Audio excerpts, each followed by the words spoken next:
Liquor కేసులో remand లో ఉన్న చెవిరెడ్డి భాస్కర్ రెడ్డిని కోర్టుకు తీసుకుని వస్తున్న తరుణంలో హల్చల్ చేస్తూ ఉన్నారు.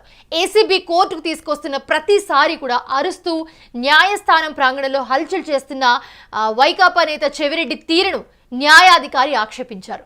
కోర్టుకు వచ్చినప్పుడు పద్ధతిగా ఉండాలి కదా, మిగిలిన నిందితులు ఎలా ఉంటున్నారు, మీరెలా ప్రవర్తిస్తున్నారో చూసుకోండి అంటూ మందలించారు.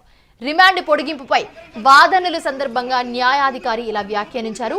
పోలీసులే ఇలా దుష్ప్రచారం చేస్తున్నారని చెప్పి బెయిల్ను అడ్డుకునేందుకు ఇలా చేస్తున్నారని వైకాపా నేత వివరించారు.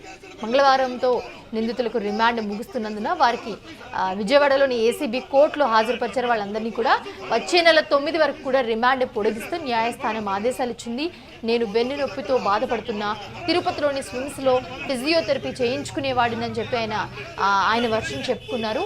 తర్వాత 70 రోజుల నుంచి జైల్లో ఉన్నా, ఇప్పటి వరకు 120 మాత్రలు వేసుకున్నా, నొప్పిని నిర్లక్ష్యం చేస్తే శస్త్రచికిత్స వరకు వెళ్తుంది. నేను విజయవాడ ప్రభుత్వ హాస్పిటల్లో ఫిజియోథెరపీని తిరస్కరించానని చెప్పడం సరికాదు. సమస్యను దృష్టిలో పెట్టుకుని చికిత్సకు అనుమతించండి అని వివరించారు.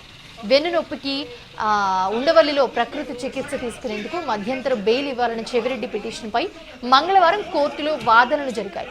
వెన్ను నొప్పి చికిత్స కోసం ప్రభుత్వ హాస్పిటల్కి తరలించగా అక్కడ ఫిజియోథెరపీ తీసుకునేందుకు తిరస్కరించారని ప్రాసిక్యూషన్స్ జేడీ రాజేంద్ర ప్రసాద్ వాదించారు. నిందితుడి సమస్యపై వైద్య నిపుణులు పరీక్షించి నివేదిక ఇచ్చాకే నిర్ణయం తీసుకోవాలన్నారు. చెవిరెడ్డి తరపున న్యాయవాది వాణి తన వాదనలు వినిపిస్తూ వెన్ను నొప్పి సమస్య ఆయన తీవ్రంగా ఇబ్బంది పడుతుందని, చికిత్స తీసుకునేందుకు మధ్యంతర బెయిల్ ఇవ్వాలని కోరారు. ఈ పిటిషన్పై ఈ నెల 30న తీర్పు వెలువడనుంది.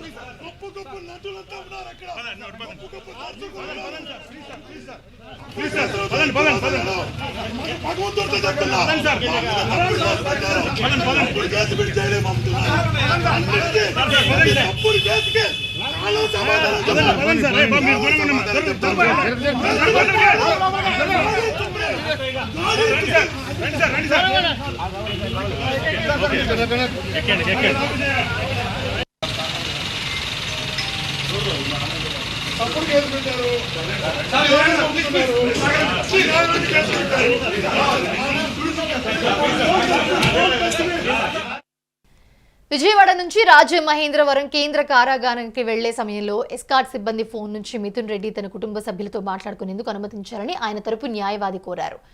దీన్ని న్యాయాధికారి తిరస్కరించారు. మద్యం కేసు నిందితులు గోవిందప్ప, బాలాజీ, వెంకటేష్ నాయుడు, కృష్ణమోహన్ నాయుడు మంగళవారం మరొకసారి బెయిల్ పిటిషన్లు దాఖలు చేశారు.